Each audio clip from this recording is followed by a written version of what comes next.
Hello, good morning. I almost said good evening. I'm used to shows in the evening. But a very warm morning, and yes, that's a different voice there, and the voice is sitting in for Mr. Oscar Semoya Musoke, who is out on another duty. But this is the voice of Charles Odongtho, who is the producer has just said a dangerous substitute for Oscar. And greetings this morning. And this is the Capitalgang 91.3. And this Saturday, 7th December 2024, we are going to be discussing a number of topics. The UDA, or Democratic Alliance, as the big story was announced by the Mpuga Group. We will be discussing other topics as well as they come in. But my guests already sat here. I have Honorable Lydia Wanyoto Mutende. She is seated in the yellow corner. The producer said that corner where Lydia is sitting is the corner for NRM. Yellow corner. Thank you, Charles. Good morning to our listeners and viewers. Council But Robert. I had not yet invited you to talk. Okay. Now you talk. Thank you, Charles. Good morning to our listeners and viewers, and it's good to see Robert in the gang. Thank you so much for coming again. We've been missing you. I bring you greetings from Mbale City and from the women of Uganda, of the NRM. Yes. I will tell you that I was in Mbale the last month. Mbale City. Yes, because I frequented the Elgon region. I know why. You came to support us, mudslides and to relocate people and save lives. Thank you so much, OPM. And you, Charles, in person. Yes. No, right now you are not supposed to say OPM, just say Charles. Charles, thank you, Charles. You know things about transitions. Yes. But thank you so much, Lydia. Yeah, thank you for supporting our people in Bulambuli, Bududa, Sinoko. Even us in the city, our bridges were washed away, and we lost property, and I had a body of 3 people that had died because of the floods. And really, thank you so much for coming to stand with our people. And we will be touching on that as well, the disaster situation around the country, and especially from... so you were in Mbale City and you ate malewa. And I ate malewa, and then the good news, there is a package, good news and not so good. Me, I want to just give you whispers. That they like you, that you are very popular in the city, but somehow you did touch the knobs well to win in the last election. Now, but isn't that a good whisper you would want? But this time the knobs have been touched. You better so touch the 12th Parliament is loading. So you better touch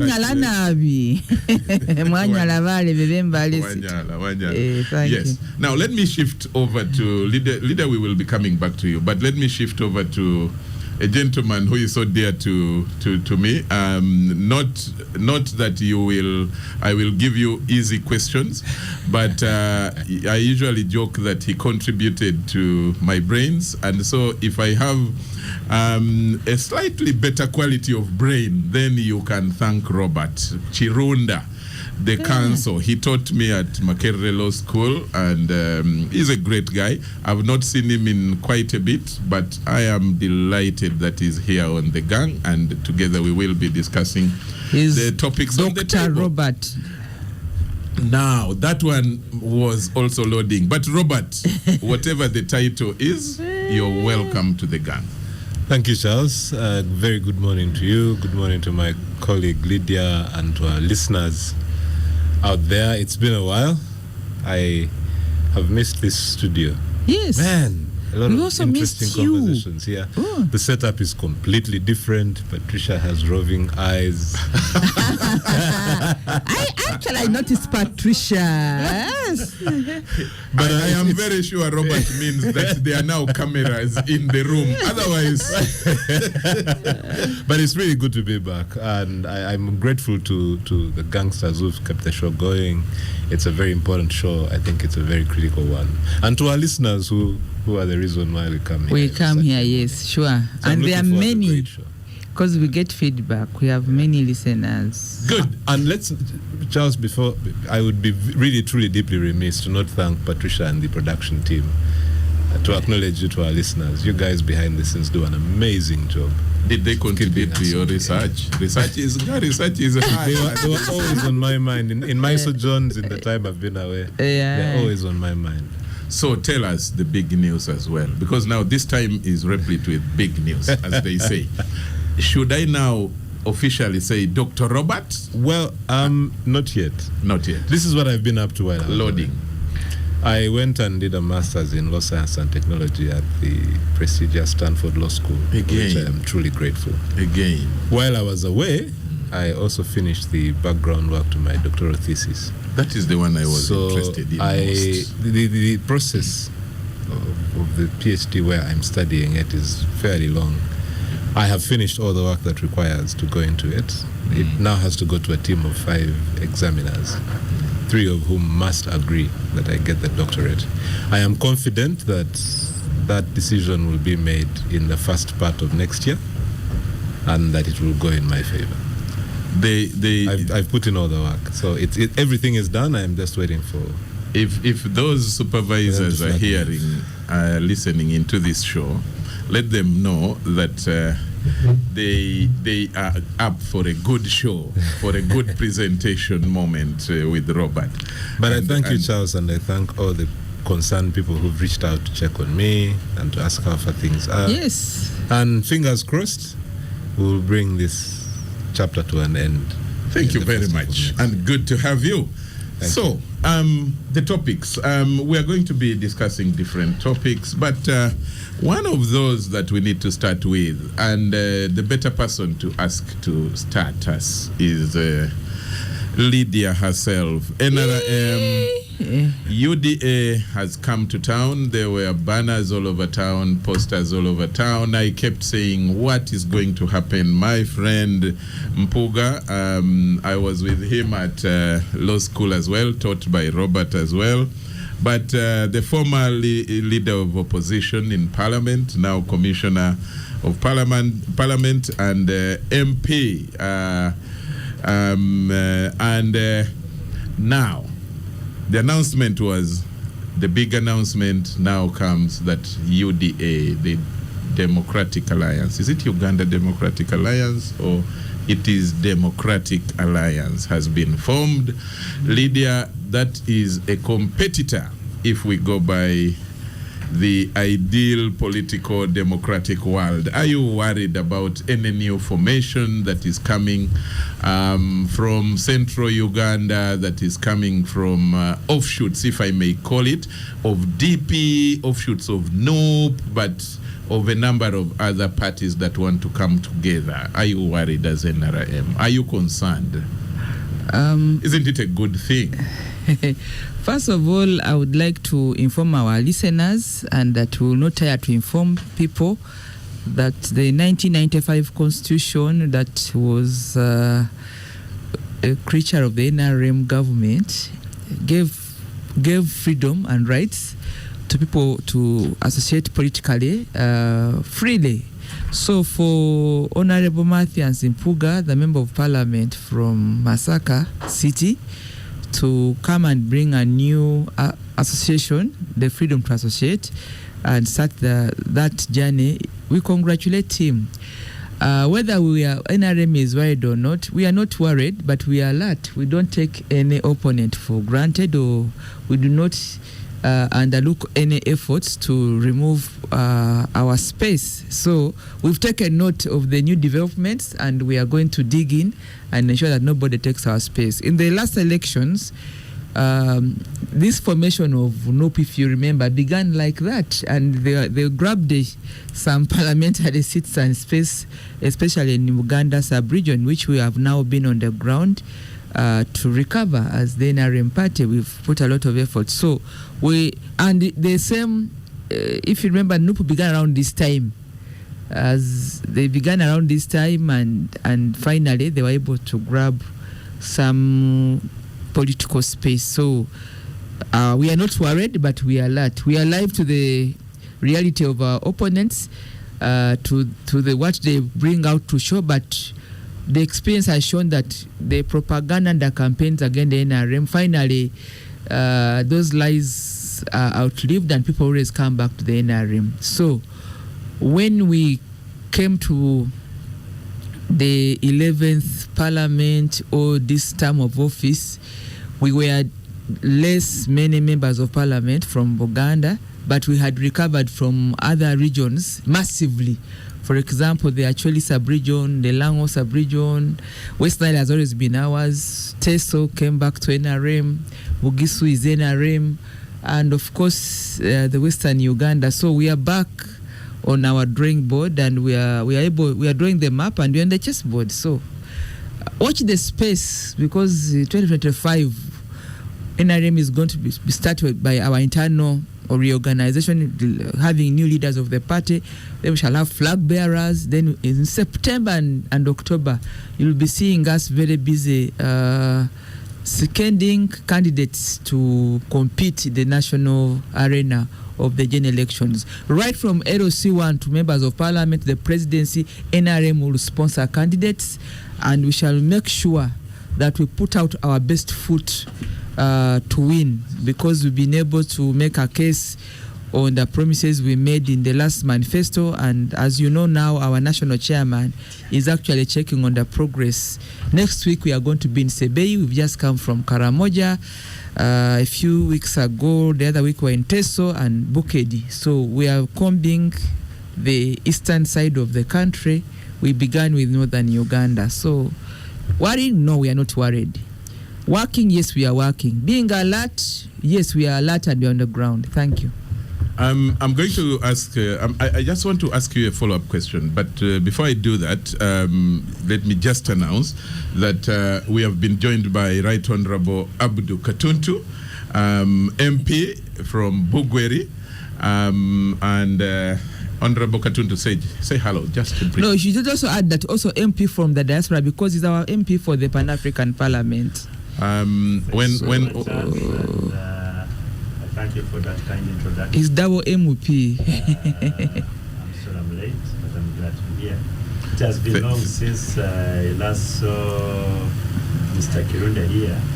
Map is looking good. What have you been up to? He looks younger, right? He has cut the age. He was in school. Who has read so many books, and they're all over his face. The books make people look younger, really. The example is just right in the story. He actually looks like he has been on a holiday. You are far too kind, Abdu. You are far too kind. But I have missed you guys as well. How can you only talk about to Robert? What about me? In the studio. Let me also say that we are expecting Honorable Mike Mabike from the Democratic Alliance, from the new formation. But Honorable Lydia, before I bring in Robert and Honorable Katuntu here, I'd wanted to ask you, I picked an interest from the catchy headline of Daily Monitor.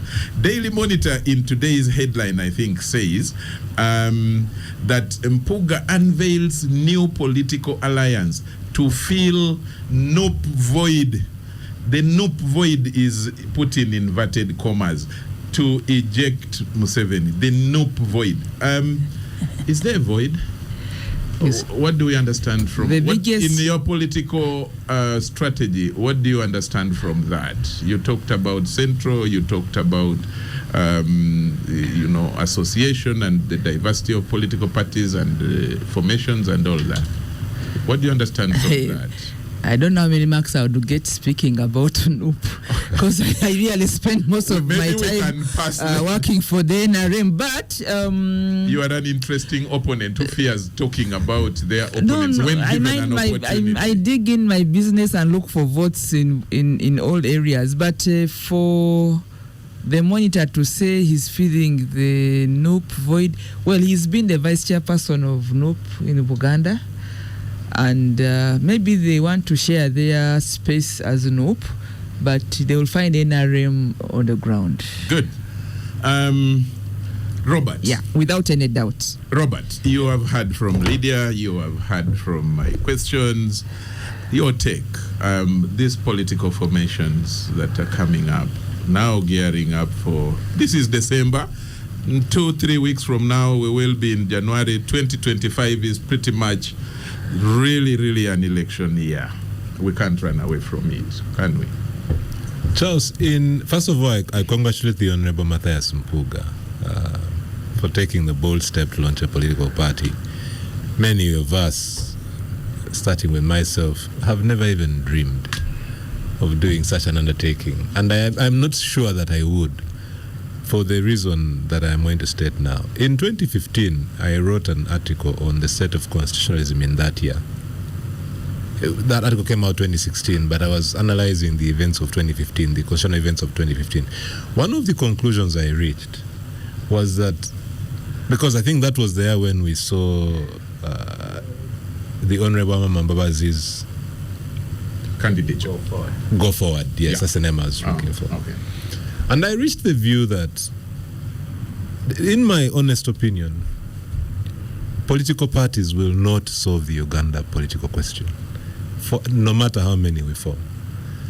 And I based that on analysis of Uganda's history from the pre-colonial parties, the ones that agitated for independence, to the ones that have existed since, including the ones that we had by 2015.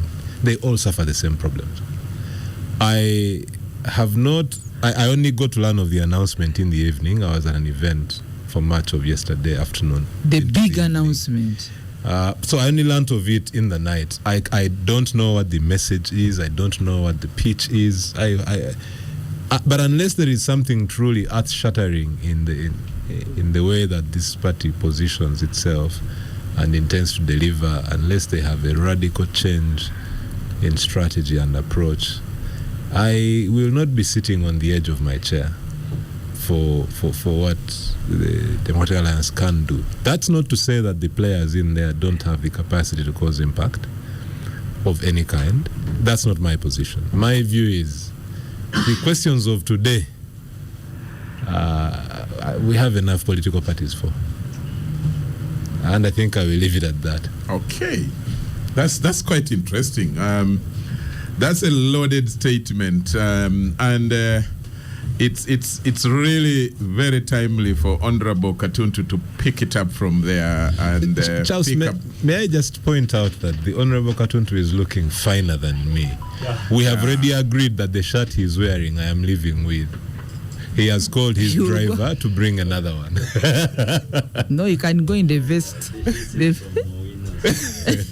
He usually knows how to make his picks, whether it is political party or timing to be in a certain political corner. He makes the best picks, and he has not yet failed on that. So we are also looking forward to what he will pick 2025, 2026 and onward. That is, for me, the thing I know about Honorable Katuntu.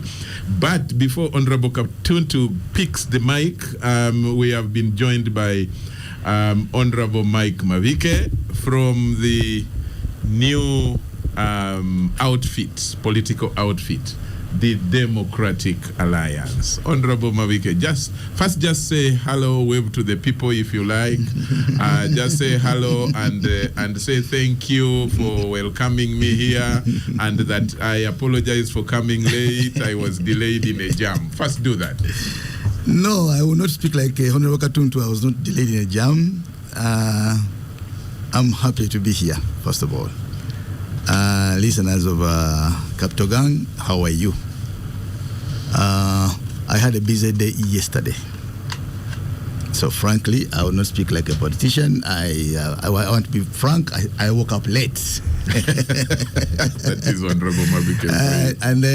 And therefore, I had to find my way here. And I'm happy to find the Honorable Katuntu, Mr. Chirunda, my sister, Wanyoto, Lydia, who is supposed to be joining the DA soon. You're starting the fishing from here. When I came in, I asked Robert whether he's the legal counsel for the DA. He said he has just come back from somewhere else. He doesn't know yet what's going on. But when he gets to know, certainly he will be happy to associate. No, Good. let me clarify. I do not intend to join any political party. I have not joined any political party in my adulthood. That issue will not change today. Not to the DA, not to any of the parties in Uganda. Never say never. No, Honorable, I can tell you. This one I will say never. Honorable Katuntu, you came in and you listened to your colleagues, and they have put forward forth a number of ideas. Good for democracy and for pluralism, and but Robert makes an interesting comment. Political parties will not solve Uganda's political question. I need you to start from that and then run with it, unless if they have radical strategy changes and all that. Do you think that is? So political party will not solve Uganda's problem. What will solve Uganda's problem? Because at the end of the day, the country must be managed politically. It will not be managed technically. It can only be managed politically. And decisions of politics are not technical. So you may think so, but at the end of the day, it is a political class that will manage this country. And if we are condemned that since the political class cannot solve the problem, then who will? Is it the army? Is it the civil servants? Is it the politician? Management society is about politics. But having said that, so I hold a different view. They may be having a lot of tribulations now, like they've had in the past, and they must clean up their act. Maybe that is a better way of putting it. Before, actually, Honorable, you know that I rarely interrupt. But if I may. Sure. The point about political parties, my point is not that political parties are unnecessary or that they would not solve the problem. The point is you don't need new parties. Fix the parties that exist today. In Britain, you have the same parties with all their issues, and they find out how to clean up internally, change and grow and grow. If every 5 years Britain had a new party, that list would be endless. Yes, so it's a question of ideology. You are right it's a and wrong. You are right because I agree with you, ideology. Yeah. And many of these political parties are not founded on an ideological basis. They are not. But that is not unique to Uganda. Okay. Take, for example, in Kenya, every electoral process, they are political. We call them special purpose vehicles. Every political process. And even the next election, you are going to see crisscrossing around and new formations will come in. So there is nothing called a political party in Kenya. In Kenya, it's purely a special political vehicle, which goes for purposes of that particular election, not actually for 2 elections, but that particular elections. So it's not about Uganda alone. But ours has got another problem, as I see it. One, NRM has had its own share of these tribulations. Defections from the NRM for the last 15 or 16 years, from the time of Dr. Kiza Besigye and so on.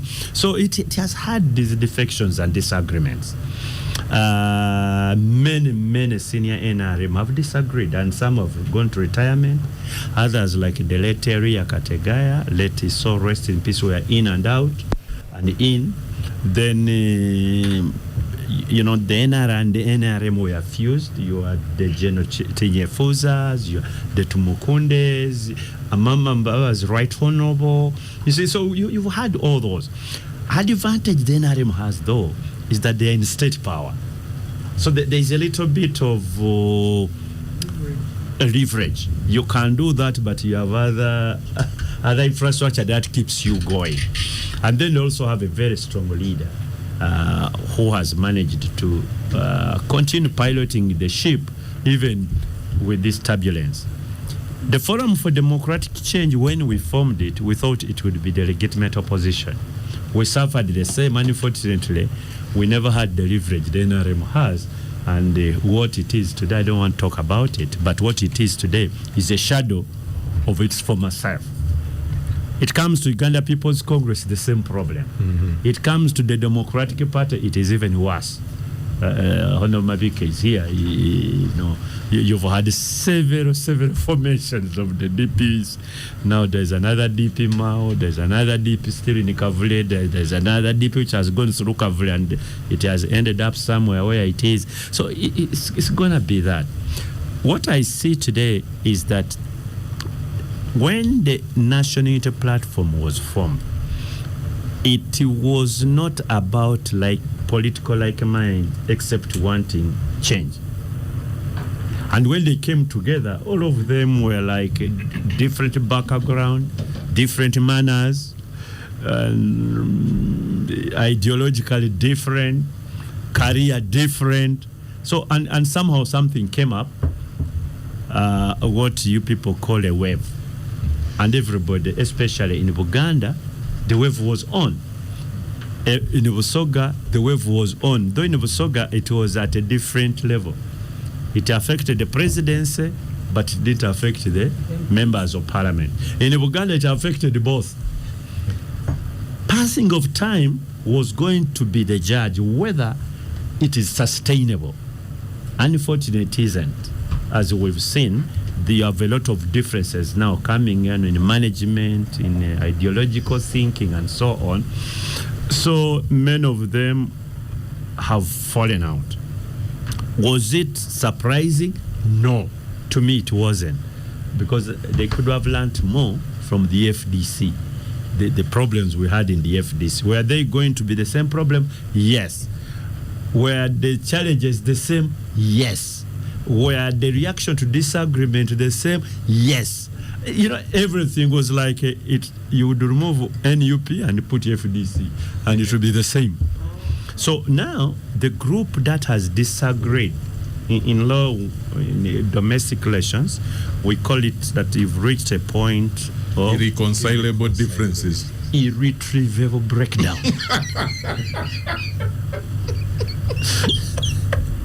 So they reach that point. Irretrievable breakdown. So the Mabikes, honorable. The Pugas, honorable, must find a home. So you must take, you must take a choice. Do you stay in and continue fighting? And the spokesperson of the party said, Mabike infinito. Mabike infinito. Meaning, finished. He's finished. Finished. And if you're finished, according to your leader, you're finished. So you must now, because Ono Mabike, Ono Mpuga, many others are politicians. So who is going to determine their political fate? Is it somebody who you say, those are infinite or they are finished? Or you say, okay, I may have disagreed with you and you are the current leader. Now what do we do? Let us now go and to the people and have our own home, political home. And I've got to congratulate you. This is where you belong. Because the way I see, many of them were originally Democratic Party. So they have some, actually, not only Democratic Party, they were Uganda, what do you call that youth group? UID. They have a little bit of, they have a little bit of a working relationship. They have been together for some time. And I can see many names coming to join them, those who are not in the yesterday's functions. Talking at the risk of sounding to be knowledgeable. Will Honorable Segona join? I don't know. but most likely, He will tell us. but I don't know. But it not most likely, it is possible, because you see the background. Kavula has already blacklisted a few. So even if they wanted to go and get cards, they will not get those. You call them cards. I forgot since I left political party. Party what? What do you call them? Those things of yours? Those ones. No, so, they call it the flag bearer. The flags. That's what you're looking for. Yes, the party ticket. Those things. Yeah. So they have. I don't think Kavule was willing to give them, because Kavule is now trying to define itself with one, loyalty to the dear leader, the principle, and if you don't, you seem I like the title, dear leader. Oh yeah, dear leader, principle. So if you are not so loyal, you are gone. You are gone. So you either have a choice of staying and continue fighting, and Kavula has got his son of fighting. I don't know whether many of them would like that sort of fight. Because they go on social media and throw everything in the kitchen sink and that sort of thing. So many of them may not be that sort of caliber politician who would want to start throwing kitchen sink against each other. You throw, they throw, you throw, they throw. So the best thing to do is exactly what they did. Find your information. Can you convince many people outside Uganda, for example? Outside what? Buganda. A tall, quite a tall. Because even when you look at their background, was the original DP was really, that's why in the last 3 or so generations, many members of parliament, actually, not many, 90-something% of DP were Buganda based. DP was strong when I was a young man in Busoga, but since I joined politics, we've never had a DP MP. Not even one. The only place where they have had some DPA representative is actually. Other than actually and Uganda, is there any other place? No, Mabike? You remind me of? Not as of now. Not. I like it, not as of now. So, their political history relates basically to Uganda. And now Uganda, you have to compete with the National Unity Platform. Uganda will compete with the Forum, the National Resistance Movement. FDC, we also never had an opportunity to do well in Uganda, actually. We never. We did somehow well in Kampala, but rural Uganda, up country of Uganda, we never attended from rural Uganda. None. I don't remember. Do we have in Uganda? Not in Mukono, not in Mitiana, not in Vudu. No, Kampala. That's Greater Kampala Metropolitan.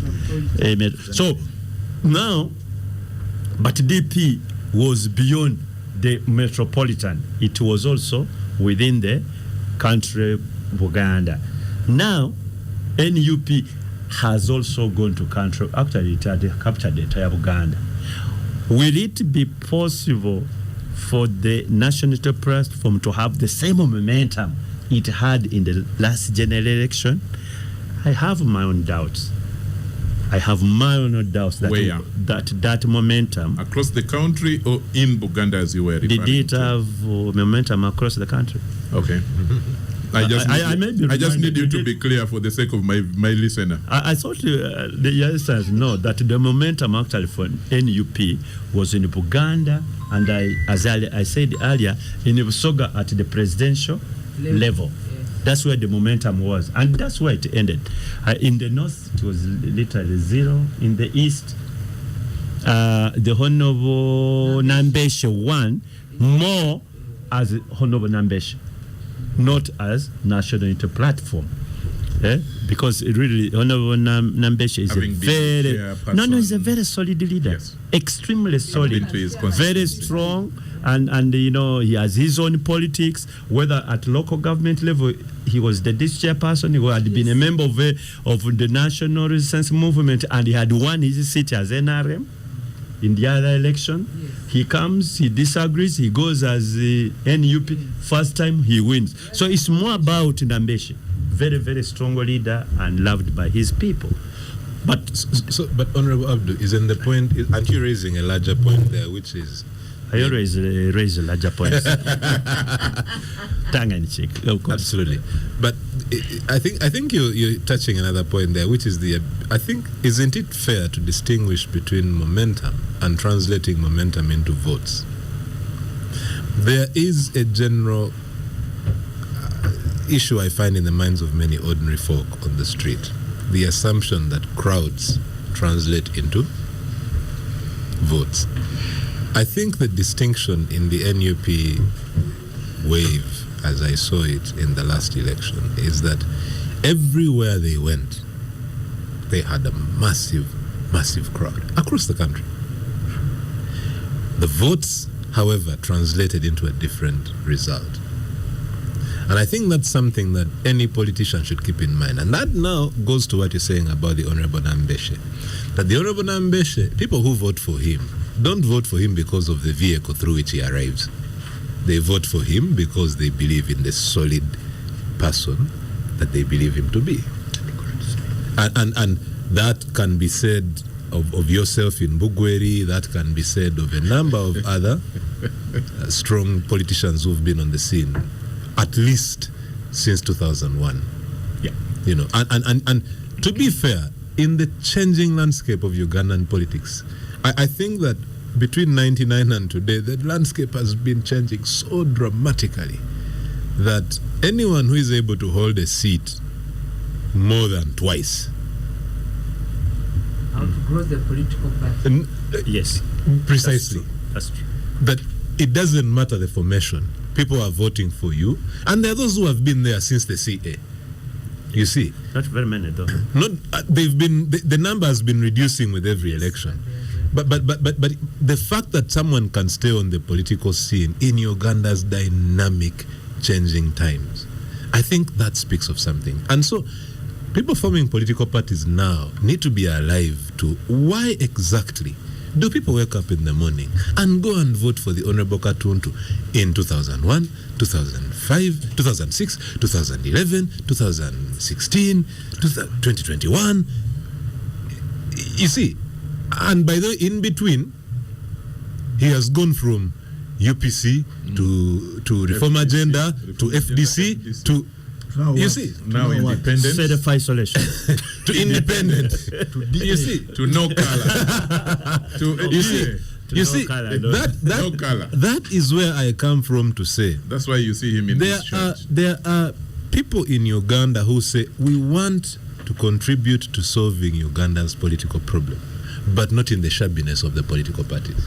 Good, you see, good. Can I say one thing? Because you may take it up 2 later. minutes. 2 minutes. I wanted to bring in yes, Honorable now Madike. let us look at how many independents were in Parliament in 2016, how many independents were in Parliament in 2021. How many are they now? In 2016, they were, I think, 47. Yeah, now They are nearly 70 something. we are now saying You're many. more than even the official position. Now, yes, that's the truth. But For us, independents, we are more than the official position. Exactly. Oh, yes, And official, Charles, more than no. Yes, that makes the point. that's the point I wanted to, Yes. to agree with you. We see a certain trajectory, the increase of the number of independents. I'm not so sure whether multi-party may not be rendered irrelevant at some point. That you wake up tomorrow and over 50% of the MPs are independents. What would be left of a political party system? At that point, we go to your... Maybe the two of you especially. I know the rest here are all lawyers, but not so much practicing. But If the majority are independent, Yes. now I More wanted than to, 50%. who becomes the leader of opposition? That's what I wanted to ask. That's what I wanted to ask you. It's something which I grapple with Because I politics- see a trajectory. Yeah. The numbers increasing, and I am quite sure Independent that in the thinking becomes next the opposition. parliament you are going to have more independents than the official position again. Abdu, that- there are even going to be more. So if it goes on as it is and you end up 50% plus 1 independence, what would be left of a multi-party dispensation in this country? You see, that's where I go back to my original idea that about the solution to the political question in Uganda is not these vehicles. The solution is we might see ourselves transitioning through the Kenya route, that you're going to have formations of some kind. Okay. Now, formations in the past have not worked. They tried it when the Honorable Mbabazi left the NRM. It collapsed. There had been but there was one of 96, 97, the inter-party, what did they call it? IPAC. The IPC, IPOD, all those things have not worked. The late and all those things are. So now, my view is that those people who are on the scene, the Honorable BKs, the Honorable Katuntus, must rethink carefully and deeply on how to craft a new formation that can act, that is intended not for political survival, but for political, what's the word? For the stability of the future. You now must think beyond individuals. Okay. You must gentlemen, first. before Honorable Katuntu, Honorable Mabike, Honorable Wanyoto know that in politics, it doesn't matter what Robert is discussing in terms of quality of a democracy to deliver service, but that you must survive as a candidate or as the rest are details. And someone said, in any case, the rest are just vehicles to deliver we you. We take the principle of the aircraft, that you first of all secure yourself before you secure your next neighbor, even if it is your child. Even if it is your child. On the flight turbulence. Oh. Honorable Mabike, you have the best, actually, fortune in this discussion. You have had the, how do they call it, the helicopter view of all the discussions about, about the Democratic Alliance, political formations, history of our politics also thrown in there, and the political, the special purpose vehicles and all that, examples given by Honorable Lydia, Honorable Katuntu, and Council Chirunda. Why did you decide to, and then of course there have been discussions of your old political outfits as well. NOP has been mentioned, the DP, whatever they are. Why have you gone, Suvi has been mentioned, and we are going into an interesting time where, shall we have another wave? Shall we have an improvement of the wave, or shall we have a deflation of the wave and a burst and then go individual routes? Why have you set up this new political outfit? Honorable Mabike. Thank you, Charles. A very interesting discussion here.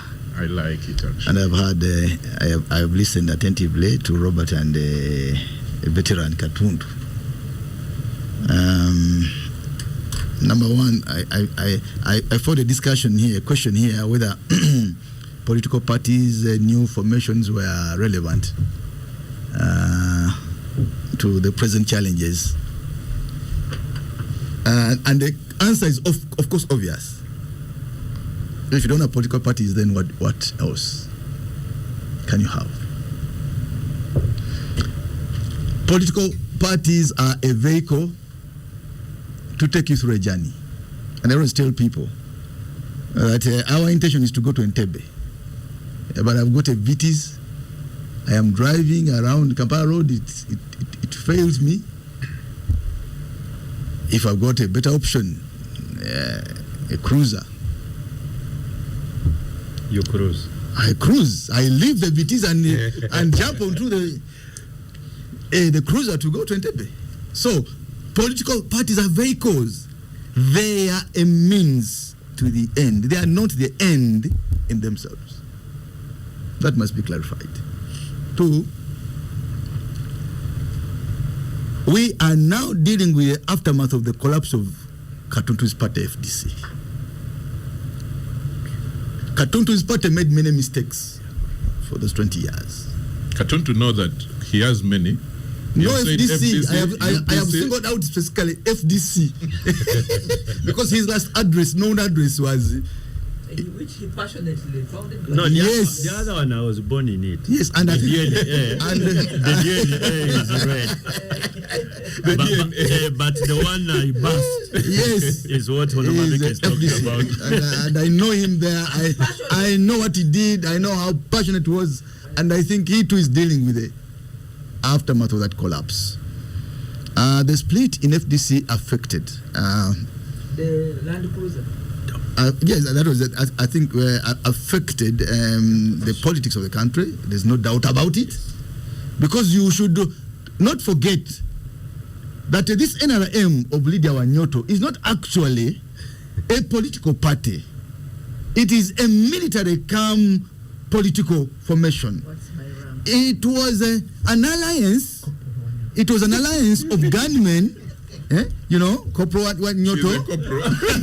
It was an alliance.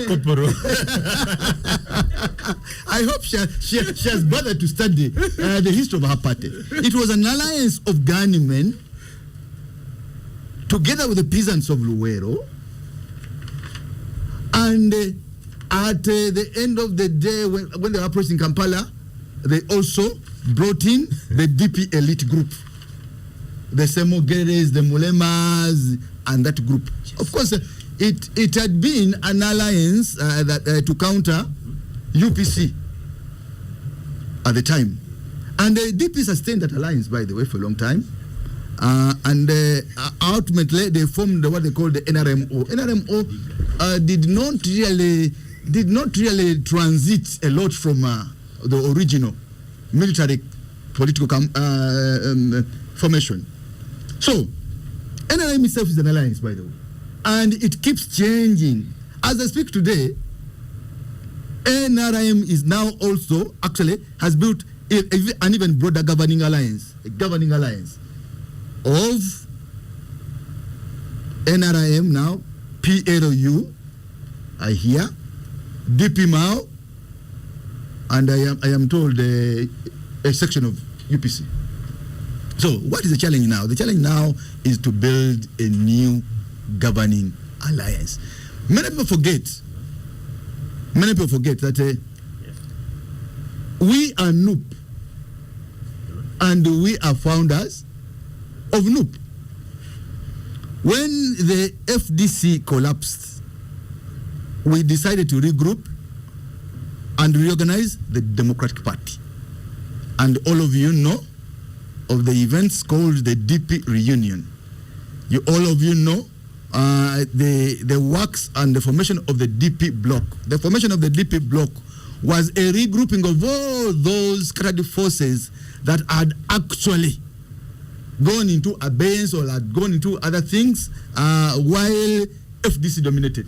So once we regrouped, that gave the formation of a force called People Power. The foundation of People Power was DP, and it is a People Power that finally transformed itself into NUP. So we are NUP. We are the founders of NUP. We have never joined NUP. NUP actually joined us. These can you say you are now out of it with the DA? Because you must belong to one. I can tell you that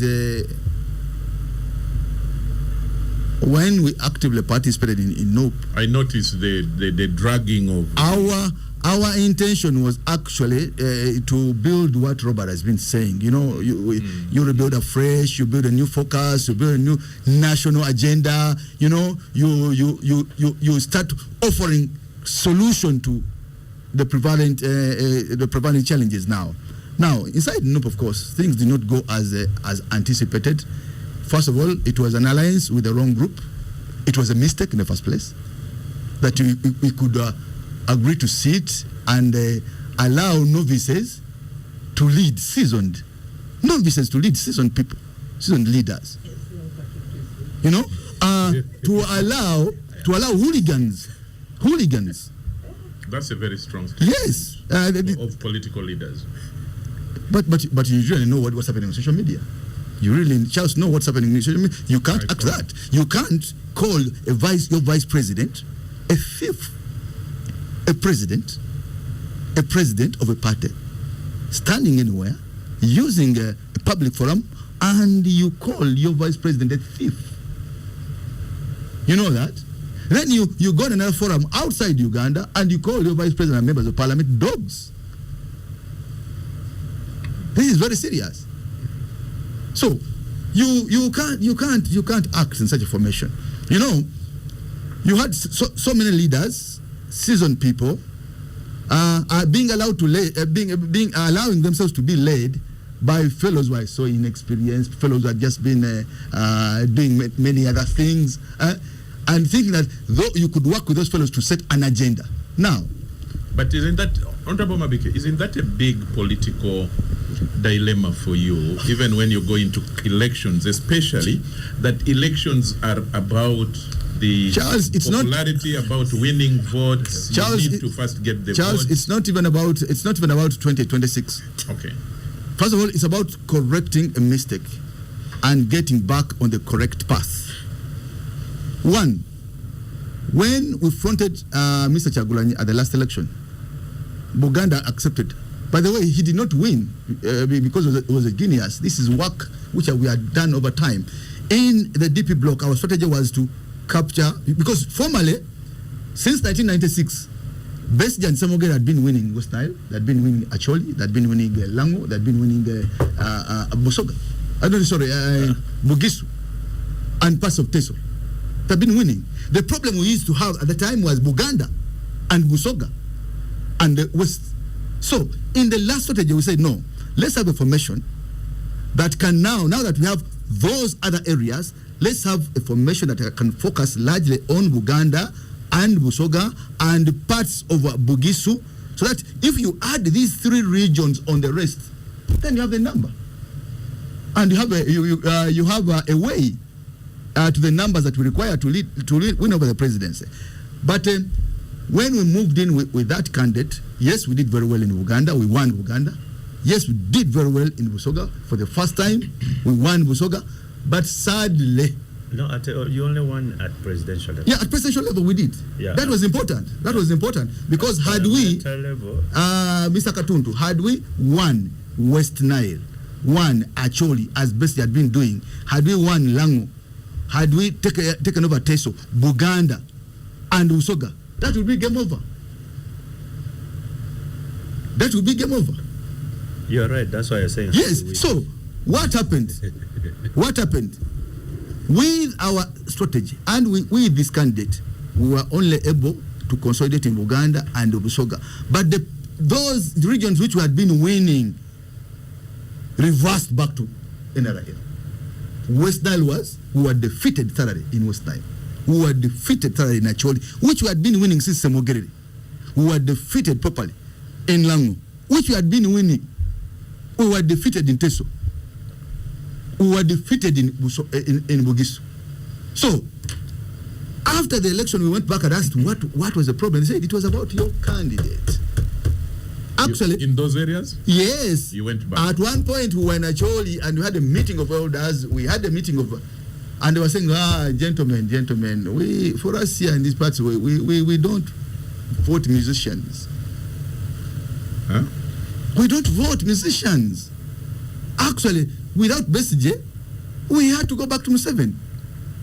He said, you mean you couldn't see any quality in our candidate? He said, no, your candidate is best at music. He cannot lead a nation. Find a better candidate. We shall win you, we shall give you votes again.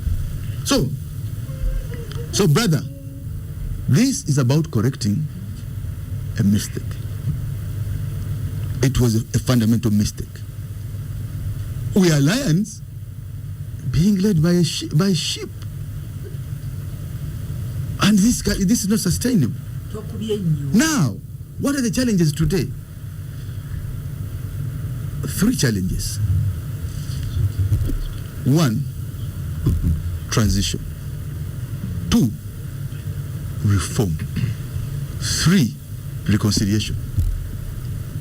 Transition, reform, reconciliation. So are the challenges today? Those are the challenges of Uganda. Political challenges today? Nothing like the demographics, the youth now. Those are all catered in that. Okay. Those are all catered in that. Uganda needs transit.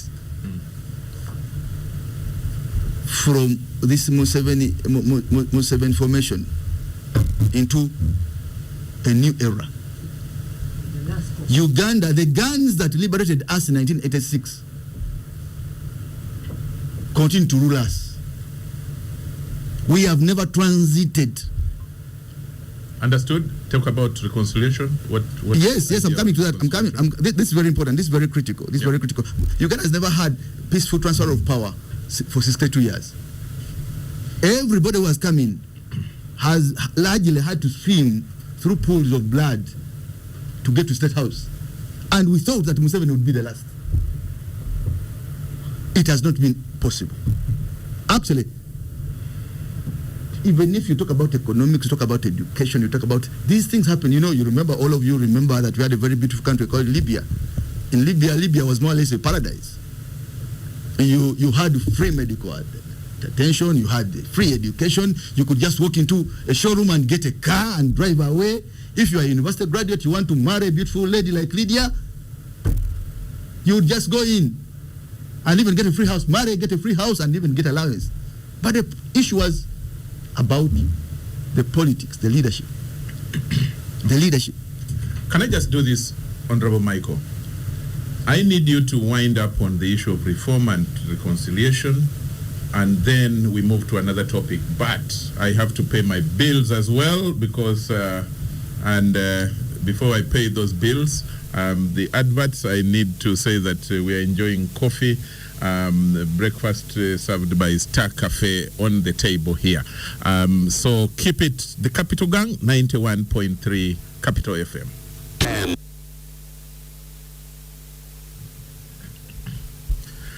Welcome back from that break, the commercial break, and let me restate my panel. We have Honorable Abdu Katuntu, MP Bugweri. We have Council Robert Chirunda, not yet MP, doesn't intend to be one. Sorry. He's a lecturer and a PhD student. We have Honorable Mabike Mike from the new political formation, the newest party on the block, Democratic Alliance. We have Honorable Lydia Wanyoto Mutende, who is from the yellow corner, the NRM ruling party. We have also been joined by Faith Myra, who is the chairperson of the Young African Leaders Initiative. And I want to give Honorable Mabike just 2 minutes. You raised the issue of the biggest, in your view, the biggest political question in Uganda currently, and you said that there are three, in your view, that is need for reform, need for a transition, and need for reconciliation. You had touched on the transition, which we have all understood. I needed that important part on reform, why reform is the biggest question, and the issue of reconciliation. And then I wanted to throw some aspect of the recent census in your discussion, and whether you're thinking about it as well, the demographics. Which is census? Okay. Do you have the results of that census? Actually, we don't have them yet. Okay. Let me call it preliminary. No. Preliminary findings. You have to apologize to our listeners. Honorable Katuntu, you are a lawyer and you deal with policy. The policy in Uganda is that the Bureau of Statistics is the official owner of statistics in the country. So let's respect that. Let's accept for now, preliminary as it is. Okay. Youth demographics. 0 to 17 years. 0 to 17 years says they are 50.5, I think. That, and the 17, the ones of 17 years will be voting. No. Then there is 17, 18 to 35, they are 20%.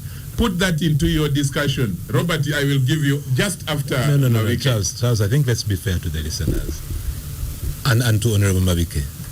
The question of the census has been hotly contentious. I think we leave it. I think it's unfair to ask Honorable Mabike where do I get and those these results? parties to factor in numbers that are unreliable, at least to the extent that UBOS came back and recalled those numbers. They recalled those numbers. There is no official position. UBOS came back and sat in this studio and gave us the reasons there were challenges with those numbers. No. Charles, is there a report on the website of UBOS where I can get those numbers now? Charles, you're a lawyer. Charles, you're a lawyer. You're a lawyer. Yes, Robert. You deal with what we call credible evidence. Would you say, you as Charles Odongdo, that those numbers are credible? I think would you? So you are also being unfair to me. But let's be fair to the Honorable Mavike. Let's go back. Was all that part of the 2 minutes? Having brought Mavike into the question, Honorable Mavike, do this. Touch on the last two, reform and reconciliation. Wind up. If you want to use what I asked, use. If you don't want, drop it. Charles. Use it the way Number you one, wish. may I clarify that the DA is not a political party. Okay. It is a Yet. it is a political formation. It is a civic platform. Okay. As of now, Okay. that will ultimately A civic transform platform. into an electoral alliance, an electoral platform. Okay. And we have said very clearly that we shall transform into an electoral platform at a moment when we are sure that the requisite reforms, electoral, administrative reforms, have been effected. We think that this nation needs reforms. We need to reform government. We need to reform the way we conduct our elections. We need to reform public service. We need to reform parliament. We need to reform cabinet.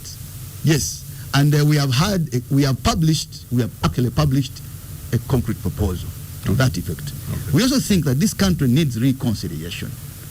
You are talking about these demographics. You are talking about most of these issues.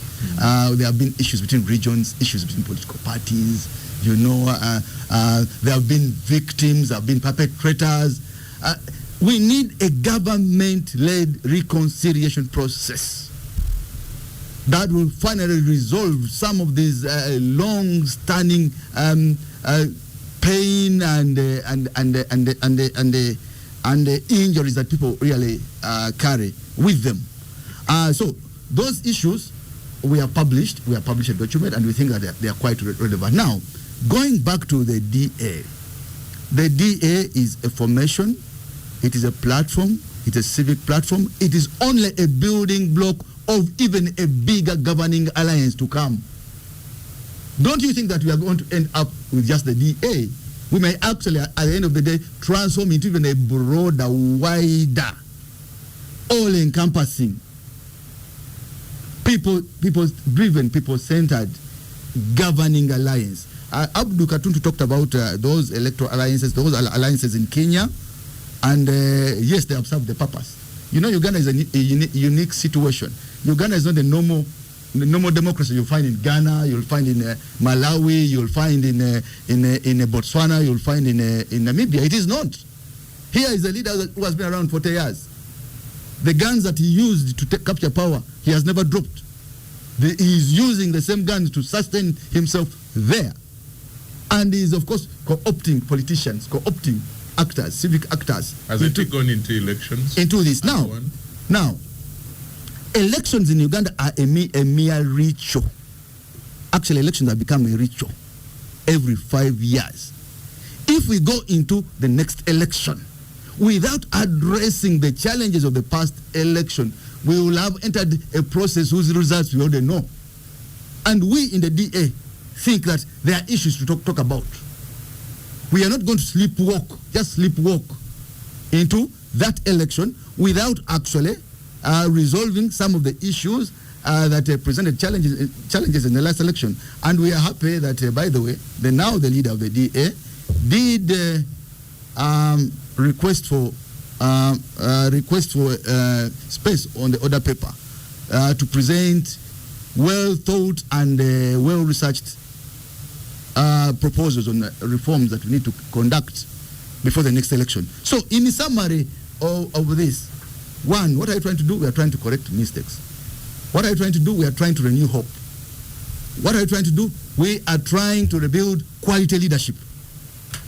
What are you trying to do? We are trying to build a movement that can finally address national challenges, not Buganda issues, not Busoga issues, not Bugis issues, but a movement that will get back to the track and look at the nation as a whole and actually drive an agenda that mirrors the aspirations of every Ugandan.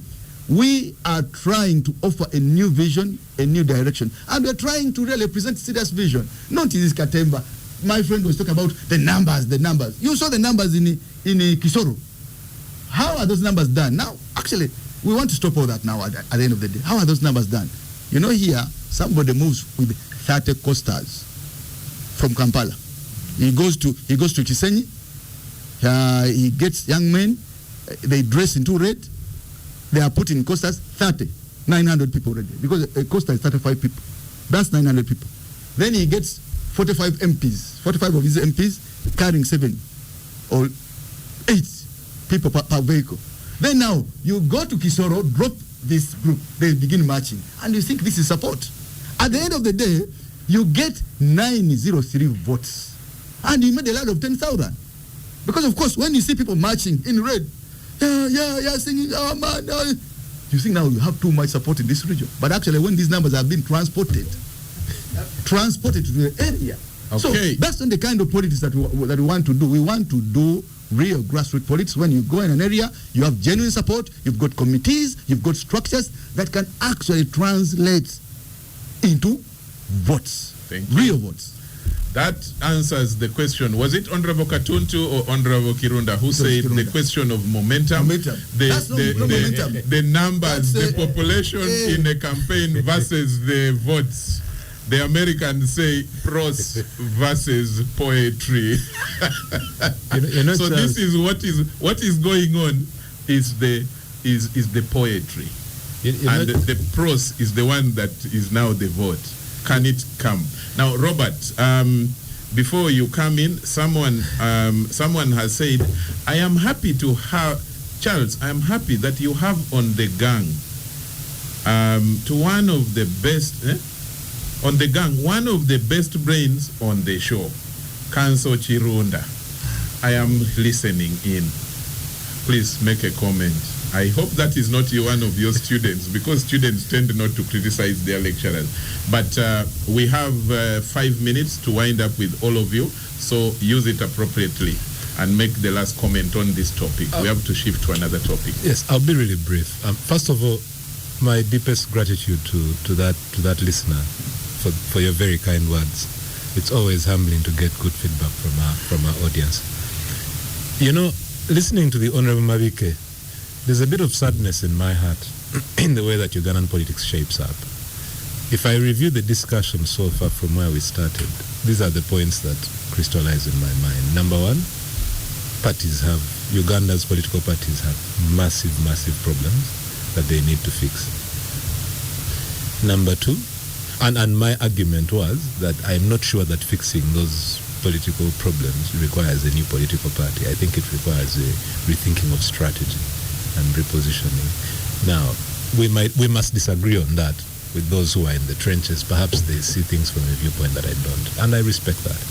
But number two, when I listen to the Romavike and he makes the point about the fallout and the aftermath of the unfortunate collapse of the FDC, the question on my mind is, why don't all the people who would disagree with the NRM rally around fixing the issues that were wrong with this really strong organ called the FDC and get beyond personalities?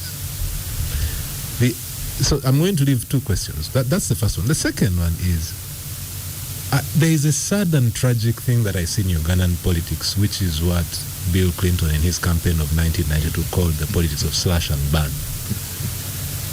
Ugandan politics has this unfortunate trajectory where the day I fall out with the Honorable Mavike, his job is to destroy me. My response then becomes to destroy him. In the end, we That's not obliterate only in politics. What it does, not only in politics, of Even course. in public service. What it does is it stops us from going beyond to a larger agenda. Now, to be fair, and I know the Honorable Abdu would point this out, to be fair, that's not just a Ugandan problem. You will see it in US politics, you will see it everywhere, which is why I go back to it's the one thing that stuck in my mind as a child when I listened to Bill Clinton's acceptance speech in '92.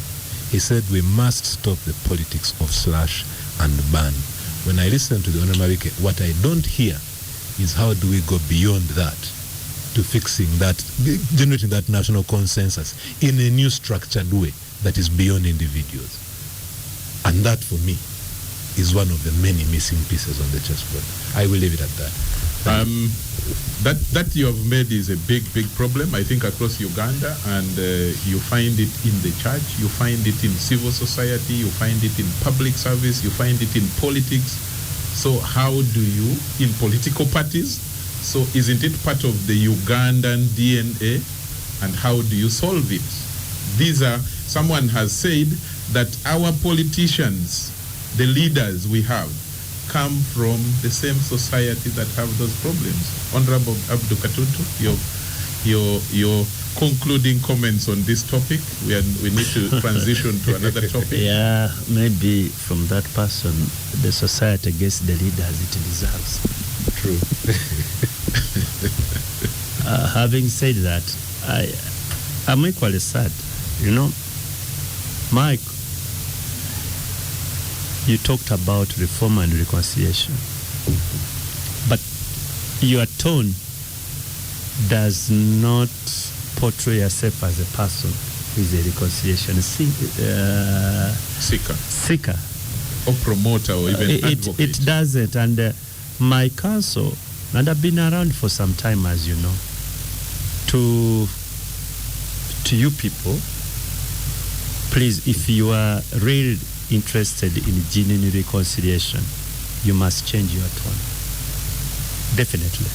And two, don't look at the people you've disagreed with now as hooligans, as enemies, and even if they were, you need to stand above them.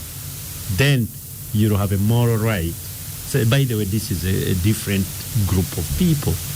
If you return kitchen sink against each other, you're going to spend what Lydia talks about, sometimes uses the word negative energy.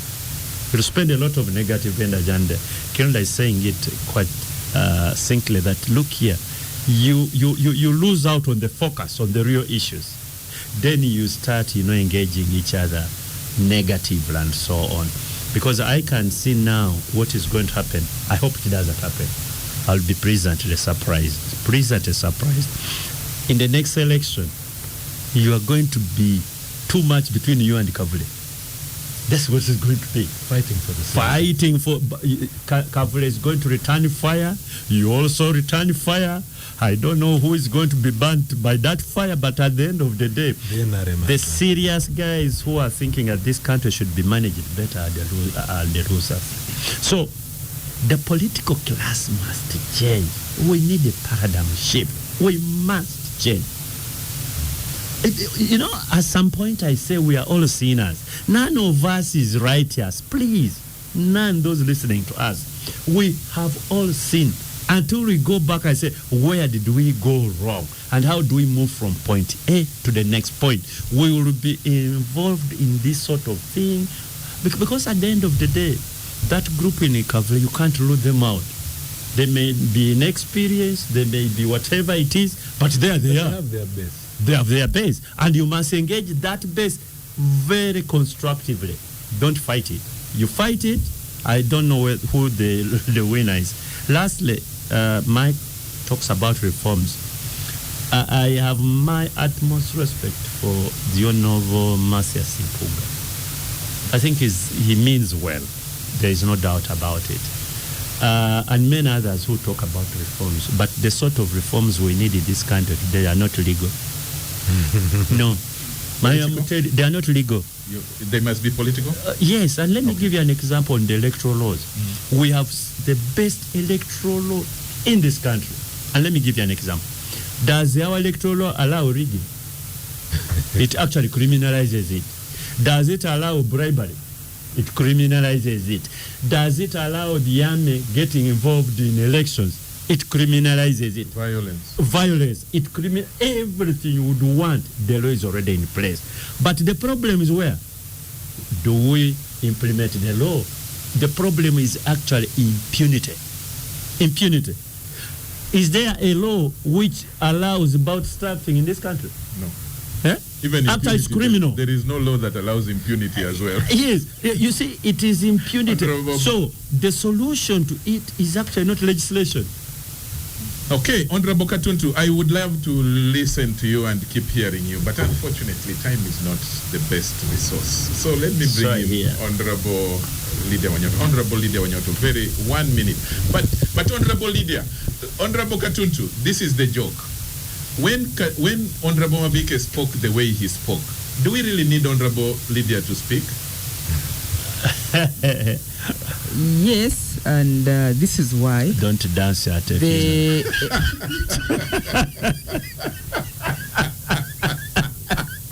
No, the listener did not hear that. Honorable Lydia, 1 minute. You know, my colleagues at the gang said my rank is Lance Corporal, and I said, okay, but the one I like most is RSM. They will let you know what. The RSM is the Regimental Sergeant Major. That one is the best one I've always liked. I am a son of a soldier, so I know all ranks. RSM is my best rank. I like the way they do their work. Even the Katuntu has that background, so he knows. That's the one I want in the establishment of the army. But anyway, yes, when I come here, I speak. Sometimes my color is yellow, and I speak for the NRM. But for Uganda, we need leaders, really. And it does not matter what color you are. So, Mabike, in your launch yesterday of your formation, you also had to bring in, I think, a musician, Eileen Skin. So, really, your guns at Kavule, because the strength of Kavule also is from the music industry. But that does not remove your right to be, you want to balance the boat with also having musicians. So what value does the Alien Skin and bring is also the guns are now focused on Kavule. But no, hear this from me. No, we the other issue. No. But let me finish. Census. Let me finish. But is can that I finish? person the best representative of that census demographics? Maybe the lady here, my sister here, will take. But let me see. The 1995 Constitution and the laws attendant to electoral laws and governance, we have accepted even in our laws and even in the political environment that we have multi-party dispensation. What does that mean? That that the leadership of Uganda will speak to forces that are and pro and against. We need checks and balances. So, we do not want to have a monopoly where there are no checks and balances. The NRM would wish to have an opposition leadership that checks and balance what we do. But we want credible opposition. So when I cannot dance, or people are saying I'm dancing on the grave, but I cannot dance on your grave because you have the majority. For us, we are organizing. Really, you have to put up your socks. Don't blame us. Because now I have seen a picture. I am last couple, I'm a brave dancer. I am RSM. But the point I want to say, Ugandan deserve better. Okay. Uganda deserves better, whether in the ruling party or in opposition. At the end of the day, we owe it to the Ugandans to serve them and to deliver better. So whichever side of parliament, we shall sit in the 12th parliament. Because OO has said the vibes from the city in Ibale, I'm gearing to the 12th parliament. But the issue is, we want credible. Yeah, I will keep giving you the We whispers. want credible leaders, whether you're in opposition or not. And please, if you are NRM, stay NRM. And because the virtue of leadership is also dignity and also being honest and transparent. Why you is one leg here, the other leg here? Those of you are always in transition of colors, style up. Because but in Uganda, what if you have been chased? And Uganda but deserves the two legs better. cannot be in the same place. Okay, 3 legs. Okay, 3 legs. Ladies and gentlemen, But the point I want to raise, Charles, yes. people think that we would be happy to see what's happening in opposition. No. Because at the end of the day, you're going to end up in parliament with bitterness, with your petty fights, and you're not going to serve Ugandans. We want leaders that are above internal fights, that will serve Uganda on either side of the house. Okay. So I hope that you can get back to your leader. There's a picture on social media they sent me this morning when I was coming here. The body is Matthias, but the face is Mzee Museveni.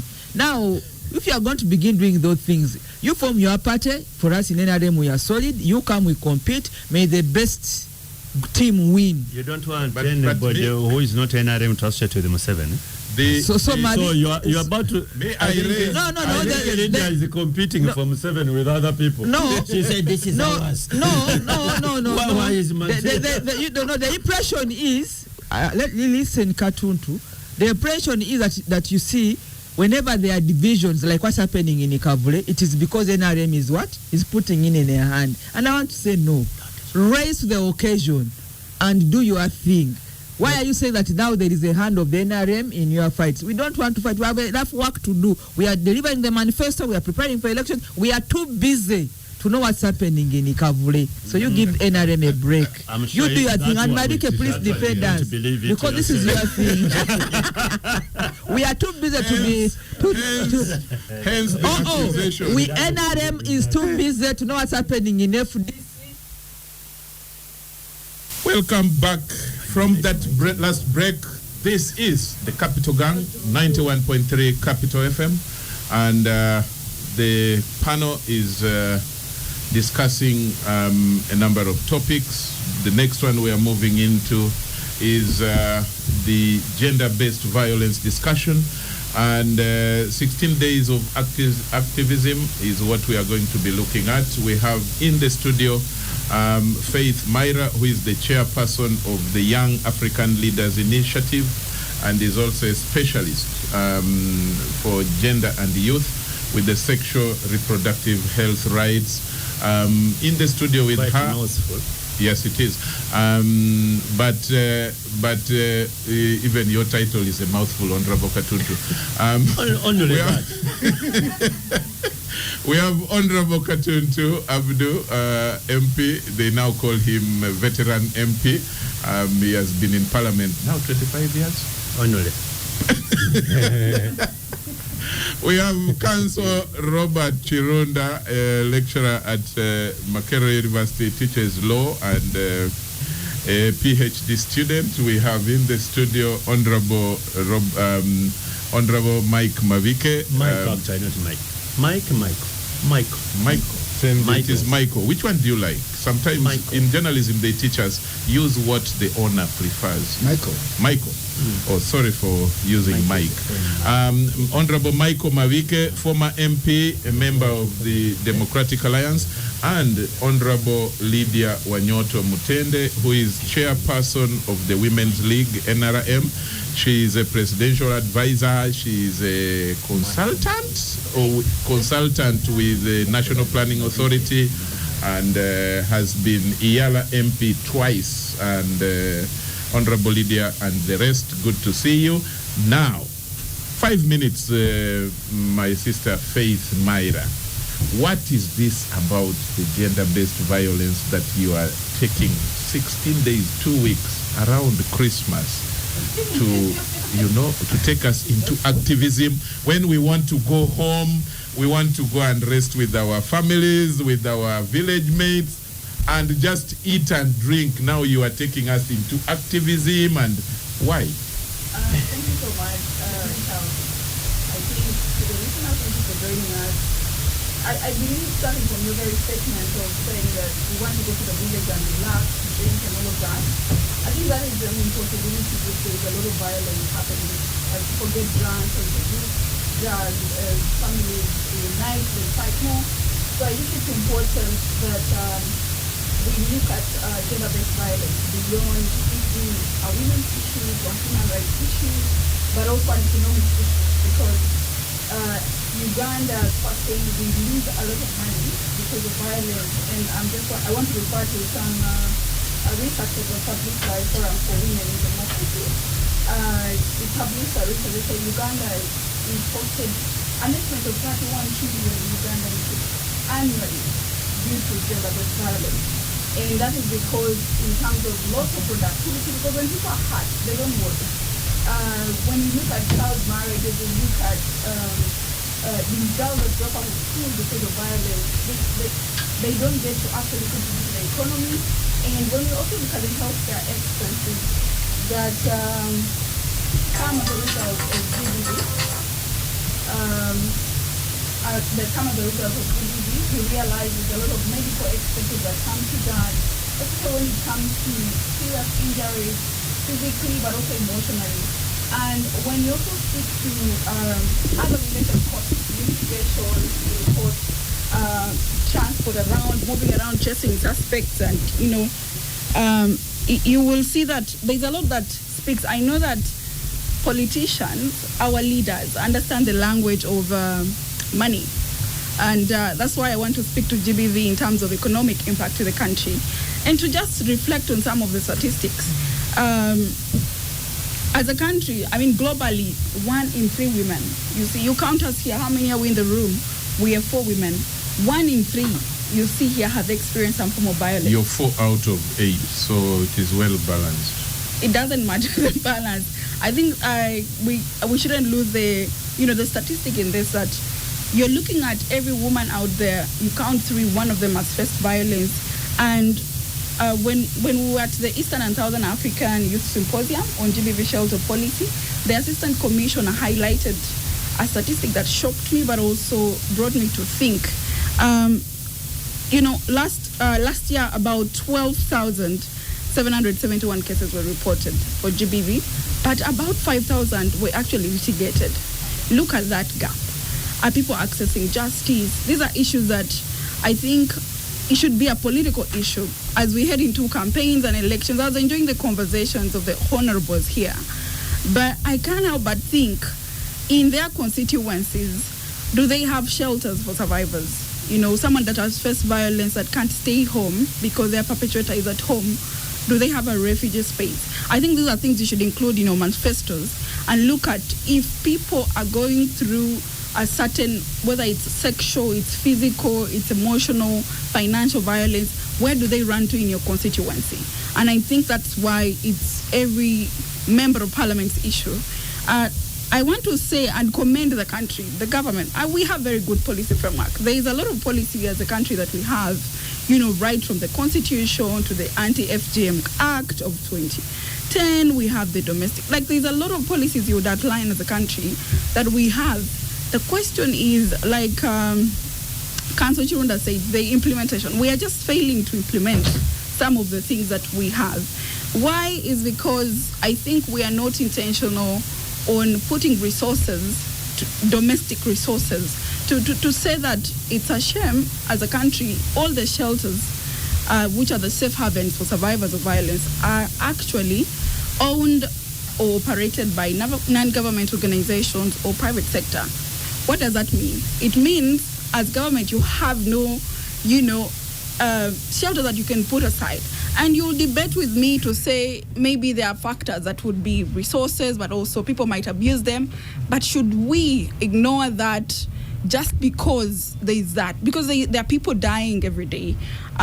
You went to release a statistic on 25th, which is the beginning of 16 days of activism. Very shocking. Every 10 minutes, we just sat here. A woman dies because of GBV. 10 minutes globally. So that means we're looking at losing lives, but also having a society that is ignoring or that has normalized these issues. The other thing I want to say is most of the time when we're looking into GBV, we want to look at it also as a cultural and societal thing. We have a community that has, normalized, say, that's a marital issue, they will sort it out. But in actual sense, there is until someone dies, we say, oh, he killed her or she killed him. And when I speak about GBV, gender-based violence, I don't speak to only women. There has been increasing cases of men facing violence, but there is stigma in the community that men are not willing to come out and say, I'm facing violence, are not willing to report because they will be laughed at, to not be man enough. And so I want us to look at GBV in this conversation as more than a women's issue. And today I speak for youth and young women, because the generation we are, if we do not work with the adults that are in parliament, that are in government systems, that are in private sector, and create a safer world for all, then we would have failed those after us. So I really want us to reflect on this, not as a women's issue, but as a human rights issue, as an economic issue, as any issue that is affecting your constituency. As you go to the campaigning period, what are you planning to put in your manifesto to actually see that? And every person, it's a duty for all of us. If we put our actions together, then I think we'll be able to address this elephant in the room. And maybe to finalize my brief on is to say that I think when we think that it's an issue that we can leave to a certain section of the society, I think we have failed in all terms. We are failing our grandchildren or some of us. Okay, we are all gonna die, and that's something I want to always tell myself positively. When my time comes, I need to be able to feel like I've done enough. So when we leave this world, our great-great-grandchildren are going to ask themselves, what did my great-grandfather do when he was in parliament? What did my great-grandmother do when they were in parliament regarding this issue?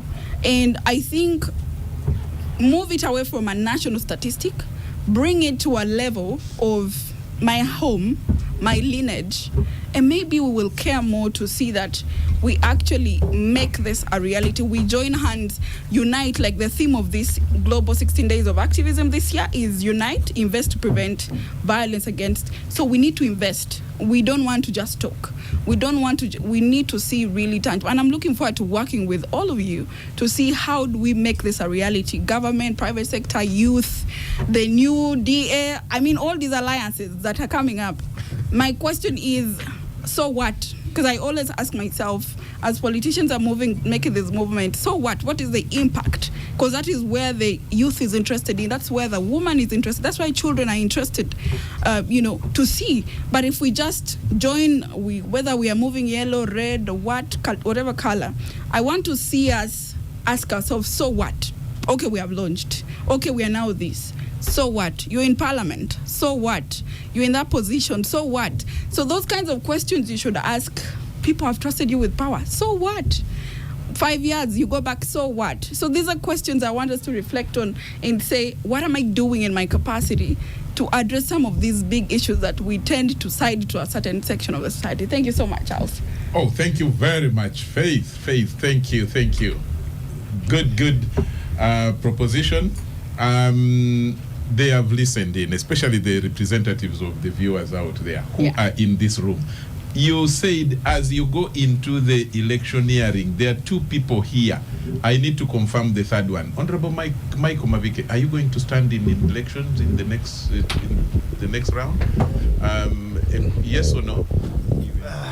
Yes, factors remaining constant. Yes. Okay. Let me start with the most senior one who is going to stand. Honorable Katuntu. Katuntu is not standing this time. When did you become his spokesman? He has said it in a media. When Honorable Katuntu, have you said that you're not standing this time? And I don't intend to say so.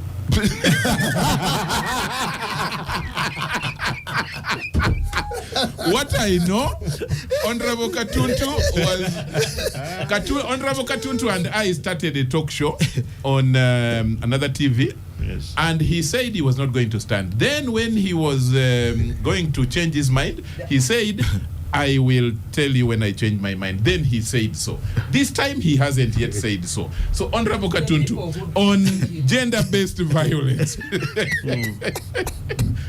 your take on it, given what especially the statistics, the worrying statistics of the gender-based violences that take place around the country, but most especially within our own settings, within Uganda, why is it such a big challenge? Can we resolve it? How do we need to resolve it? Faith has done an interesting approach that let's look at it from the economic perspective, but he also touched on the human rights perspective.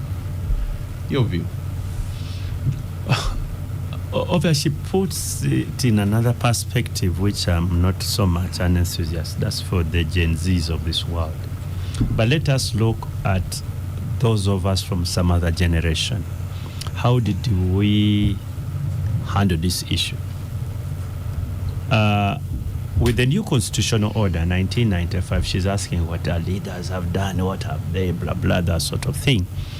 She should know that our 1995 constitution did put in place provisions that guarantee equality, that guarantee out cultures. There is a certain word it uses about, cultures that, what is it? Bad culture? Repugnant cultures and so on. We put all that in place. We didn't have to wait for Gen Zs to remind us. We knew what the problem which was in society. And if you don't identify the cause, then I'm not so sure whether you prescribe the right solution. So, to me, gender violence has got 3 causes: culture, economics, and bad manners. 3. And if we don't address those, forget about your symposiums or your activism and so on. Sometimes changing a culture is a very gradual process because it involves sensitization, and what was yesterday is not what it is today. Society has been changing. It's not that the matter is getting worse. I am telling you, if you ever lived in the village, I'm not so sure whether you do, it's at some point gender violence was terrible in the villages. Whatever man said, if a woman disagreed, it will end up into violence. Things have since then changed. Changed really. We have made progress. You could still have those pockets, but we have made progress. Economics. At that time, many women didn't have any wealth to talk about because the basic means of wealth is land. Women could not even own land. So, with land, people are fighting over land, and there will be violence, and there will be violence and violence. So, what we have to be doing is to empower women economically. I don't know. I can't speak for myself. I can't look at my children like this is a girl, this is a boy. They're both my children, a girl and a boy. They are both have the same entitlement and so on. Except clan land, of course, because my daughter will eventually go and get married to another clan, and she establishes a family and so on. It may be very difficult for her children there in Mabike's clan, where my daughter has gotten married, to come to the Baganda Sebukojan also. And then there are those sort of issues. But this, we have to handle it, gradually. And let me tell you, sometimes the approaches we use do not help the situation. They don't. So we must find a way of handling the issue of empowering our women, especially the young girls. Such one, we educate them. They are taken to school. Today, government has, they say, of course, it's not about the NRM government alone, but internationally, where there is universal education, both at primary level and secondary level. I hope it can continue, and it goes up to tertiary education level. When the leaders were going to university, I don't know whether it's your first lot of the 1.5, we used to call you so. I don't know whether that was a compliment.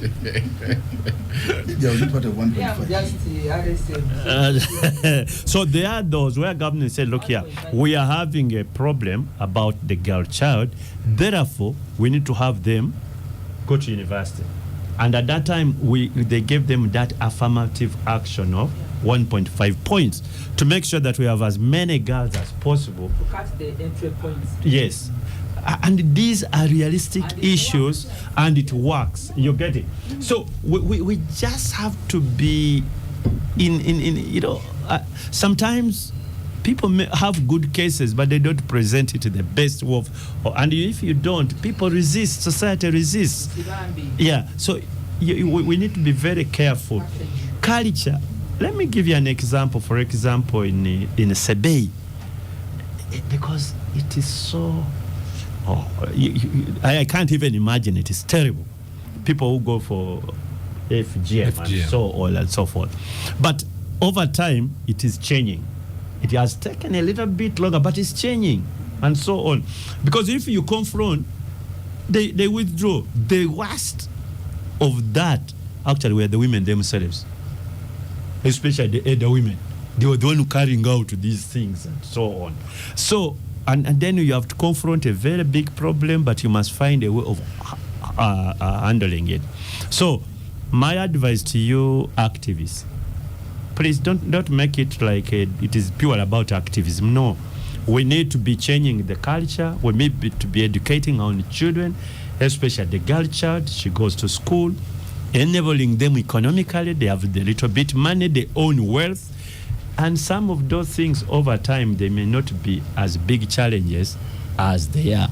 But don't make it a situation where you're like, it is us against them. It doesn't work that way. It doesn't work that way.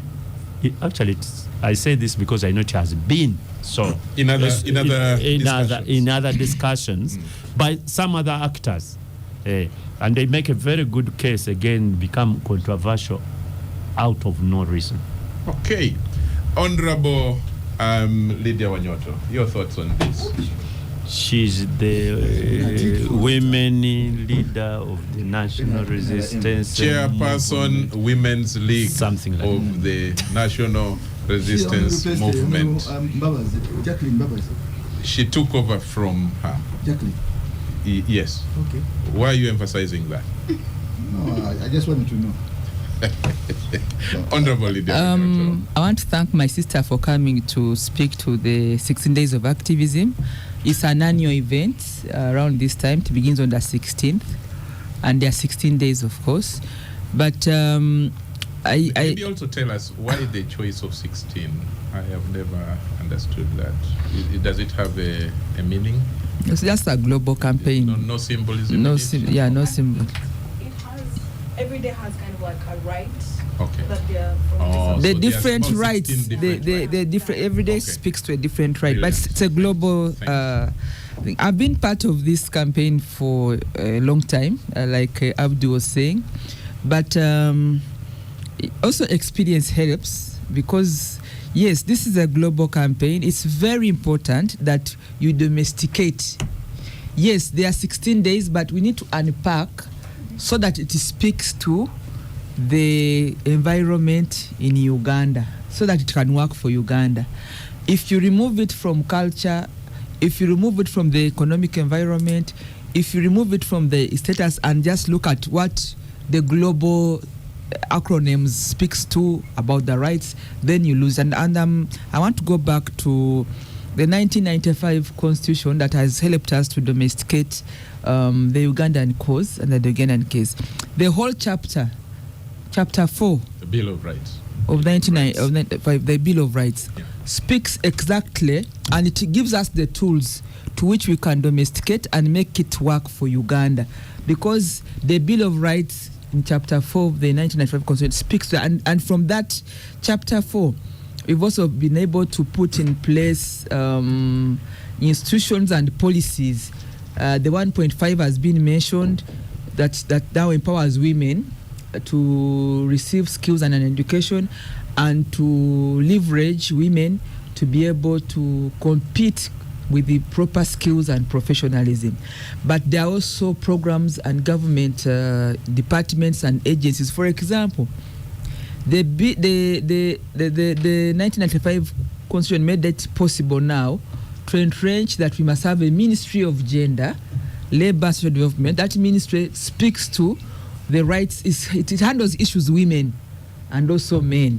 So that's already a government contribution to frameworks and to tools through which this can work. But there are also other laws and other privileges. You remember why do we have every district having women members of parliament, councillors, all those are special seats that are supposed to empower women, so that in the course of empowerment, you also empower others. And the moment you are empowered, then you also need to find a way now, you negotiate power relations. Is that a big word? In a home. And you learn how to negotiate. You don't be you learn how to leverage. You negotiate power relations in your home. You can imagine the face expression. So what do I mean like this? I think negotiate, because every unit of even here in the gang, there are power relations. So you negotiate to keep safe. You have to negotiate. So what am I saying? I am saying that this time around, I thought we should begin not to flag out so much the statistics that are scaring. We should also bring out stories and narratives of people that have had a good history, and testimonies of positive of life without violence. How did you make it without violence, without gender violence? Yeah. We need those stories. Now you are talking like a real communicator. So that people are able to learn, to say, okay, for me to be in this relation or family, this is the way, the tools and the skills and the experiences, because we are speaking like other people have not lived. There are so many people out there who have lived without violence. So can we also I need also to bring advise, Honorable Lydia, we work together on communications, yes. Putting together communications. Terminologies matter a lot. Now, if you have just seen from just this small sample of people, the men here, Honorable Katuntu and Honorable Mavike, they are talking about power. Can you say responsibility sharing instead of saying power sharing? Because the moment you make it power sharing in the institution of marriage, you are going to have a problem. They're telling me to stop, but there are issues of ego, not even just power. There are issues of respect. There are issues of relations and culture.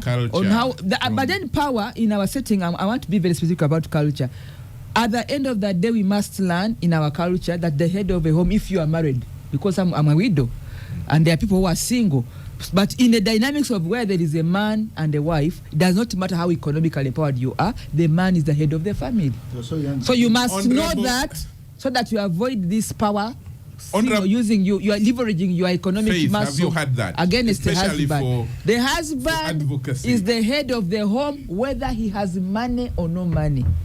But that one we must teach our people. Honorable Mavike, and negotiate that relationship. We are doing badly with the time. Honorable Mavike, your thoughts on this gender-based violence, the 16 days of activism.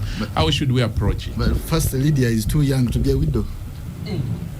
What's your problem? Now this is a Muganda speaking. Now this is a Muganda, and he's speaking from culture. You a Christian? That one you leave it to us. Yes, to the Muslims. That leave it to the Muslims. You see, that is culture. It is so embedded in their culture. DNA. You see, when I got widowed, I was told that after 4 months and 10 days, somebody should come and take me away. Why? Because they are supposed to that the 4 months and 10 days are supposed to make sure that you are not pregnant. So that somebody else can now. Yeah. Honorable Lydia, that's for another day. For another day. Honorable Mavike, why you're not acting? Guys, you should act properly. Honorable Mavike, 1 minute. It's only 2 minutes only. 1 minute. Number one, really the problem of gender equality crusaders is the same problem of anti-corruption crusaders. They have failed to take the fight to the community. Their approach must be community-based. And of course, when you talk about community, then you talk about, of course, culture. Culture comes in now. It must be mindset change, period. Okay. Mindset change from the community. Now, I have listened to Faith. She's talking about the global, the global aspect, that context. Well, if you go to India, it's different. If you go to China, it's very different. If you go to the Arab world, entire Arab world, it's different. Iran now, I've just been you go following to how even if you wear the burqa, what do they call it? The Islamic dressing for women.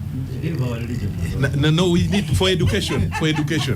If you wear it wrongly alone, you are subject to detention, prisoning. Localize this crusade. Honorable. Yes, Faith. I'm going to give you 1 minute to wind up the discussion. Give time to Mama Honorable Mabike. English common law, in which my friend is pursuing a PhD, is failing to provide a remedy for this. But we can provide it in our own setting. Yes. Despite the entrenched negative culture, we can localize it. But the and that is what Faith is asking you people to do. Let's localize it and approach it from our perspective, but solution we must provide. Charles, when the colonial man came here, he had a target. He had objectives. And you should know how he was able to change the mindset. Okay, mindset change. Yes. Council Robert, from your perspective, Lydia talked about testimonies, positive testimonies. Do you think that is a good way to approach it? I'd like to just make 3 points on this. Very quickly. Number one, I want to start with acknowledging the women and the organizations that have been consistent on advocating the gender question in the time for the last at least 25 years that I've been dancing with the law. The names that come to mind are, for instance, the late Jennifer Okumuwengi, may she rest in peace, Weeding the Millet Field. Those who went through school would have read that book. Sylvia Tamale, When Hens Begin to Crow, Professor Tamale. Those are icons, and I think they deserve their flowers. Yeah. Forum for Women in Democracy and other organizations, they've done a fantastic job in highlighting what culturally, yes, culturally has been a serious issue. Number two, I have, in terms of feedback, a few thoughts for you, Faith. One, don't keep the context of this gender discussion. When I listen to the debate here, it seems to resonate a lot in the context of rural women. Let's not forget the urban women. Let's not forget the boy child. Mm-hmm. I have understood gender. And by the way, I do think that for people in my generation and those older, and I think I'm the bridge between the generations you see here, the people in my generation and older, the discourse around gender, I learn from the young ladies that I have the privilege to work with at my office. Every day, the nuances that relate to gender. You underestimate the need for awareness even among the educated and the elite. Please don't. Mm-hmm. But also there's the context of economic, cultural, but let's also talk about the generational dimensions of the gender question. And educate us. What do you mean by gender-based violence? Are we seeing new forms of abuse? I'm wondering, are we seeing new forms of abuse? Are they still consistent? Other than that, I personally salute those who are ahead of the fight and who are doing the best they can. And I think it's a cause that we must all embrace and do our best to contribute to. Honorable Katuntu, you wanted just 30 seconds? Yes, 30 seconds. You see, you need to acknowledge the women leaders who sort of started this fight. And it's not the one, of course, it's not the one Mr. Childa is talking about in this country. Look at the roles played by Ida Wanandeya, Joyce Impanga, Florence Nachon, Miri Obote, and many others. And their sort of fight was not like the modern sort of fight of these ones. No. One, they realized what was required. And this thing about culture, I'll give you an example. My sister here, Faith, is talking about, you need the refugee spaces for Faith those. Is your daughter. What's it? Yes. He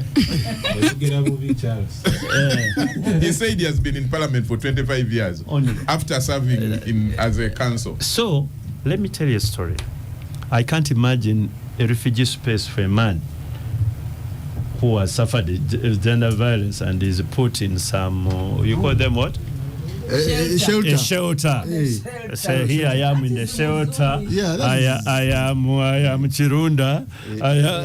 There are things which, and this is reality, lady. This is reality. There are things. Don't just import things because they have happened in the US and you put them here or Europe. It cannot work. Faith, you have had the feedback. Lydia is next to you there. Shelter for men. Shelter in Namutumba. And they come and tell you they are men. The things that are coming out. For me to summarize what I've picked. Mind about the sentiments, the culture, the communication. Okay. Thank you so much, Your Charles. last word. And every time I encounter different people, especially men, and not really, I think there is more, like you mentioned, a lot of awareness to be done. Sometimes you imagine or estimate a certain understanding, but I think what matters right now, and what I want to call upon everyone in the studio and everyone listening, is that the paradigm shift to bring it to the country context starts with you and me. It's not Faith Myra's role alone. I need you to know that this is everyone's responsibility. True. And even in Uganda, different regions, different communities have different perspectives. True. So for us as leaders of your communities, you understand best what suits your constituency. So again, it's your role to say, maybe this is what is going to work. And you asked about the new forms of GBV. Gender-based violence has increasingly gone online, digitally, and you have a lot of cyberbullying and harassment. You have a lot of emotional blackmail and, all of these things. And when we speak about good testimonies, like, they are there. But again, how do we utilize your platforms as, leaders and bring these people to talk about this? Because for me, I believe individual efforts are what we are looking for. Because we have brought this from global level to national level. My question to you is, what are you doing? It's at your local level. At your local level, not at Ondra parliament. Wakatuntu, what are you doing in Because Bugwe? we have the policies, like you say. The government has put up policies. But what are you doing with those policies in your community is the question. And reflect on it. What are you learning? What are you unlearning and relearning? Because learning is a lifelong process.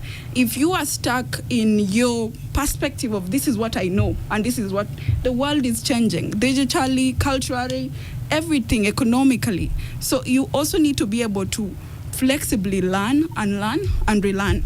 And I believe this is a good beginning conversation to bring you on board as advocates to end GBV in the community. This has been a continuous. Thank you Yes. very much, Faith. Thank you, Faith.